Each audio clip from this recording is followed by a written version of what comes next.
Yayo à toutes et à tous, ça fait très longtemps que j'ai pas posté de vidéo du coup sur cette chaîne secondaire. Je le fais juste parce que demain du coup à l'heure actuelle on est du coup le 22 juillet 2026. Demain sort Splatoon Raiders et je vois beaucoup de personnes hype du coup par le jeu et je peux comprendre du coup parce que c'est vraiment un jeu qu'on attend et qui a l'air d'être vraiment bien fait. C'est l'air d'être un bon Salmon Run solo qui a l'air d'être bien développé, bien peaufiné. Et je suis tombé du coup sur ce tweet de quelqu'un qui du coup a pris un screenshot parce que le jeu a déjà été noté par des studios de testeurs de jeux et tout, et qui nous dit que je n'arrive pas à croire que Splatoon Raiders a le score le plus bas de tous les jeux Splatoon. Nintendo a déçu. Les gars, le jeu n'est même pas encore sorti, que vous vous permettez de dire que Splatoon Raiders c'est de la merde. S'il vous plaît, genre, soyez normal. Le jeu sort le 23, nous sommes le 22. Comment tu peux déjà être déçu d'un jeu auquel tu n'as même pas encore joué? Un jeu où tu n'as même pas eu la boîte dans la main, tu n'as même pas fait 5 minutes sur le jeu. C'est ça, ça que je comprends pas. C'est des trucs comme ça que je n'arriverai pas à comprendre. Je sais pas pourquoi d'ailleurs je le like. Mais le jeu n'est même pas encore sorti.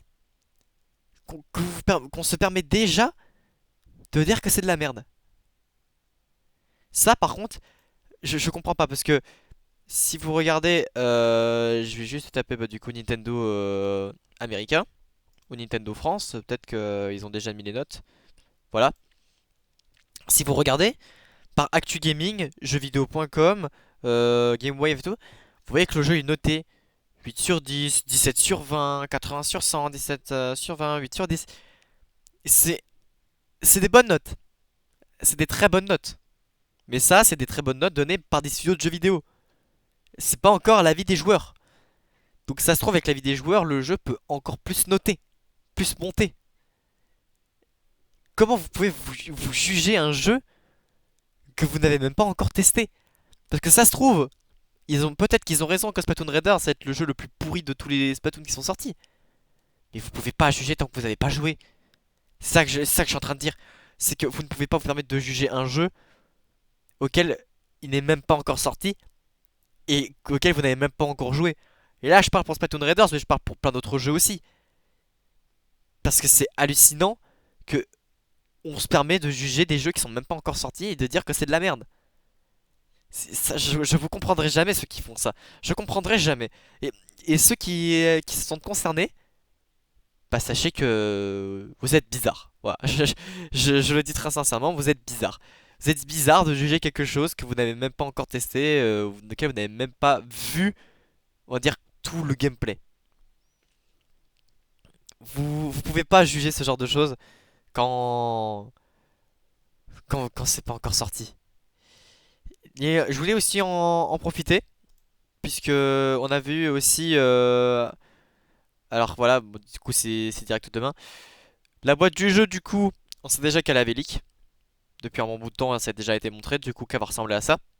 Donc, du coup, je l'aurai et il y aura un déballage et toute une découverte. Je pense pas, ce sera pas un live que je vais faire demain, ce sera une vidéo découverte qui sortira prochainement, du coup, sur la chaîne. Donc, restez aussi à l'affût sur la chaîne principale, donc vous aurez le lien dans la description, ou alors vous tapez juste Quitan sur Google et vous pourrez voir la chaîne. Et je voulais voir aussi. Euh, Tant qu'à faire aussi tant qu'à parler de Splatoon Raiders. Ça, voilà. Ce tweet là, du coup, c'est les images de départ. Donc, c'est toutes les images qui de base devaient être Splatoon Raiders avant d'avoir du coup ce qu'on a vu, du coup, de ce qu'on connaît aujourd'hui. Donc, voilà à quoi ça ressemblait. Donc, on avait vraiment un thème beaucoup plus parc aquatique, beaucoup plus coloré, si on peut dire ça. Donc, on peut voir vraiment, c'est beaucoup plus lumineux, c'est plus joyeux, on peut dire. Et personnellement, j'aurais peut-être préféré un thème comme ça. Après, peut-être qu'on aura des coins un peu plus jolis qui feront référence à ça. Mais en tout cas, c'est vraiment des images de base qu'on avait du jeu, des images de conception du jeu. C'était ça. Et je trouve le concept magnifique. Je trouve que c'est une sorte de parc aquatique comme ça, avec les toboggans, ça fait un peu queue de serpent, écaille, ça fait très ballon aussi, du coup les tubes d'eau, les sortes de toboggans, c'est super beau. Je trouve que c'est vraiment joli. Et c'est peut-être qu'on aura ça dans le jeu complet à un moment donné, ou un petit passage qui fera référence à ça. Voilà. Voilà, donc ça c'est toutes les images. Et d'ailleurs du coup Nixony qui demande si on a l'interview des développeurs. Et on a du coup l'interview qui nous a été donnée. Donc ça, il y aura probablement une vidéo qui parlera de tout ce qu'il y a là. Parce qu'il y a beaucoup de trucs à dire. Et déjà rien que là, on peut voir qu'il y a des... il y a des images, il y a des trucs. Il y a plein de trucs à regarder, il y a plein de trucs à découvrir. Euh, Vraiment, ce Splatoon Raiders, pour moi, il va faire aussi du bien à la licence. Parce que la licence, maintenant on connaît. On connaît le mode multi, on connaît tous les autres modes de jeu. Maintenant le Salmon Run, on connaît depuis Splatoon 2, il a pas vraiment changé avec Splatoon 3.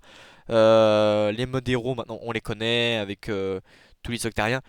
On connaît. On connaît. Et maintenant d'avoir un jeu qui change complètement d'univers, de personnages, on peut dire, qui sont retravaillés. Parce que là, c'est pas comme par exemple Ayo et Oli de Splatoon 1 à Splatoon 3 qui ont pas changé de coupe mais juste leur tenue. Là, on a vraiment on va dire un rework des coupes de cheveux, des tenues, vraiment tout. Ça fait vraiment plaisir de voir ça. Et du coup, l'expérience va être complètement différente. Le jeu il va vraiment être centré sur le solo. Le multi sera présent, mais ça va juste être de l'aide. Ça va pas être du multi où on va se battre. Ça va être de l'aide. Ça va vraiment faire du bien à la licence d'avoir ce genre de jeu. Et ça montre aussi que Splatoon, c'est pas seulement un jeu de multijoueur, c'est aussi un jeu centré sur le solo qui peut être intéressant dans d'autres domaines. Et je trouve ça très très cool. Voilà, du coup c'était tout pour cette courte vidéo qui parle du coup vite fait de Splatoon Raiders avant que le jeu sorte. Donc pour vous avoir montré un petit peu qu'il y a une interview du coup des créateurs et même des joueurs du coup sur le jeu, que le jeu a déjà été noté par plusieurs studios qui disent que c'est quand même une très bonne note parce que 80 sur 100, 18 sur 20 et tout. C'est des très bonnes notes pour un jeu vidéo, franchement c'est excellent. Et aussi bah pour vous rappeler, ne jugez pas un jeu auquel vous n'avez même pas encore joué. Voilà. Ne jugez pas des jeux auxquels vous n'avez même pas joué, ne stresse que 20 minutes. Ne serait-ce que 20 minutes. Vous pouvez pas. Vous pouvez pas. Voilà. C'est tout pour moi. Merci beaucoup d'avoir regardé. On se dit à très vite sur la chaîne principale. A plus tout le monde.